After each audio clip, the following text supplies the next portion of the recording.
Nigeria ou d'Amérique du Sud, souvent via des réseaux de traite des êtres. Elles n'ont pas de permis de travail, celles-ci ne seront pas concernées par la loi et pourraient être encore plus marginalisées. Mireia Crespo de l'association Isala accompagne les prostituées en situation de grande précarité. Pour elle, cette loi est en décalage total avec les besoins réels de ces femmes qui ne leur offrent aucune alternative pour sortir de la prostitution. Ce qui est très inquiétant, c'est qu'elle va favoriser les proxénètes, les trafiquants qui existent déjà en Belgique et qui bénéficient déjà par ailleurs d'une énorme impunité. On n'entend qu'une chose depuis que ces lois ont été votées, c'est la prostitution, c'est normal. La prostitution, c'est une industrie comme une autre, c'est un travail comme un autre. Et il faut se demander quel effet ça va avoir sur l'ensemble de la société, sur tout l'ensemble des femmes de la société déjà. Il y a une survivante de la prostitution qui dit qu'à partir du moment où la prostitution est normale, toutes les femmes sont prostituables en fait, parce que les femmes, elles constituent la marchandise dans le système de la prostitution. Et puis après, évidemment, quel effet ça va avoir sur les plus jeunes génération. On sait que la prostitution des mineurs explose en Belgique comme partout en Europe. On sait que la prostitution étudiante aussi est en train d'augmenter. Et donc ces lois, pour nous, ça va avoir l'effet de renforcer cette augmentation en termes des personnes prostituées. Direction Anvers. Il y a 20 ans, la ville flamande choisissait d'organiser la prostitution de manière ultra sécurisée, et ce bien avant la décriminalisation.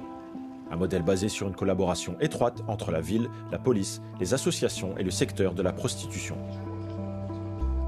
Karin van der Elst est la patronne de la Villa Tinto, un complexe comprenant une cinquantaine de vitrines louées par des prostituées à la journée. Un business très encadré avec des caméras de surveillance, un poste de police intégré, des boutons d'alarme dans les chambres et un contrôle biométrique systématique de l'identité des locataires. Mais si son business est régulé depuis longtemps, la nouvelle loi lui permet de décriminaliser son activité et pour Karin, l'encadrement du secteur reste la solution la plus réaliste. It exists, and if you don't do it in the open, then it will exist underground, and I think then more negative people, or let's say mafioso people, will go and work in it, and I think then that's much more worse situation for the sex workers. Now it's open, there's a regulation, it gets checked, we get a lot of controls everything.